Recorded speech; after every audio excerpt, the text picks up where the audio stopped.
Hello guys, welcome back. Now today, we're going to be talking about the NHL teams that I believe will be fire sales in the NHL trade deadline. Now there's 5 teams here and 2 teams that are kind of in the middle there that I could see happening, but 5 teams I say are definitively sellers at the deadline.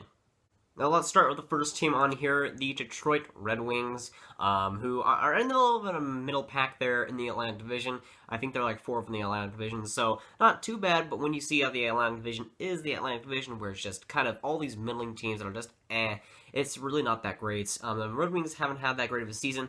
They looked okay at the start, and now they're just kind of dropping down quite a bit. They're not playing good hockey at all. Their goaltending has been streaky as ever. They really have not found a clear-cut starter there, even though Mrazek has played well in the last couple of weeks. The offense is inconsistent. A lot of just the team in general is inconsistent. Of course, the defense is bad. They don't have lots of star power on that team either, and that's probably the biggest flaw for the Red Wings. They don't have a clear-cut guy going into the future unless they get Dahl, of course, but there's nobody that's clear-cut in the future to be a star for them.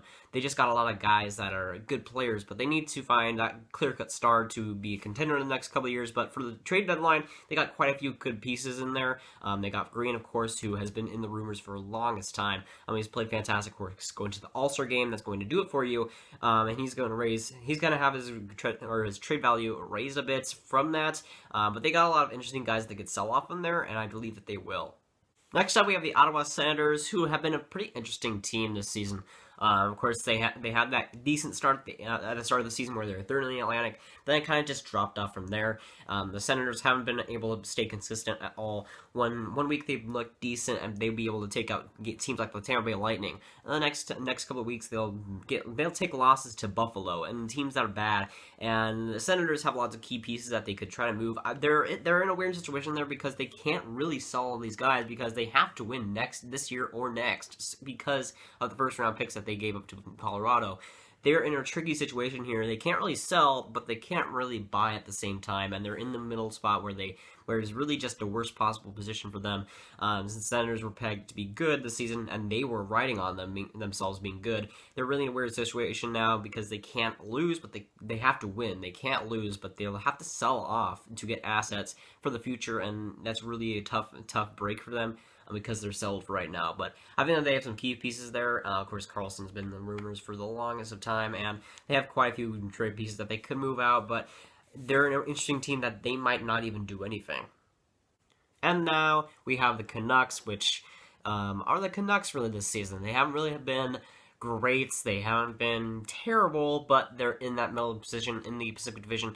They aren't good. Sometimes they'll beat a good team here and there, but really they'll keep losing, and they're really the Canucks that we've come to look for. But now they have guys like Brock Besser that can look for the future, and they could possibly make a run next season, kind of like the Colorado Avalanche from this season. I think that they could make a good run in the next season. But for right now, for the trade deadline, they have quite a few interesting guys. Of course, they got guys like Del Zotto. There aren't too many good options there for the Canucks, but they got some guys. Of course, Branson has been in the fake trade rumors for a long time, and he could be shipped out for who knows what. Probably not a lot, but they have some key guys on there. Of course, they aren't going to give up Besser or Horvat or any of those really young guys, but they have some decent, I wouldn't say young players, but good depth players that contenders would want, and that they can get some assets for it. They aren't going to be the best sellers on this list, but got the team that'll get the most out of the trade deadline. But they'll get some key trades possibly, and maybe they can make some smart moves. But it's the Canucks. What are we hoping for? Sorry, just had to roast you, Jim Benning, whenever I can. And then we have the Sabres, who are, well, bad, even though they have won 3 straight going into the All-Star break, which is pretty impressive for them. The Sabres have some interesting options, though. They have some good players, really, on that team that they could successfully get something back for them. There's lots of, maybe Leonard gets shipped out. There's lots of interesting options that I could see a contender wanting, and Buffalo is really not. He was pegged into the season to be close to a playoff spot. Of course, I never expected them to get to playoffs, but I expected them to be certainly better than they were, and they're really disappointing, I guess, everybody now. And the Sabres have really not done well at all this season. They aren't consistent at all, and with the goaltending, that's probably the most inconsistent part of their game. Leonard could be fantastic one night and then be trash the other night and look like a terrible goaltender. And the offense is terrible. It's one of the worst in the league, and that needs to be fixed as well. The defense is bad, and that needs to be fixed. And really, the Sabres, I think, should sell once again. It's a repeat. It's just a broken record by this point. The Sabres selling, you can basically bet on that. It's a good bet there. And last but not least, the Coyotes, who I feel desperately bad for. Just a terrible season all around. You could not get any worse. The Coyotes were really a team similar to the Sabres, where I thought they would be contending for a playoff spot, but I didn't think they would get there. They were going to be an okay team, but the Coyotes have basically disappointed everybody, of course, starting with a 10-game losing streak.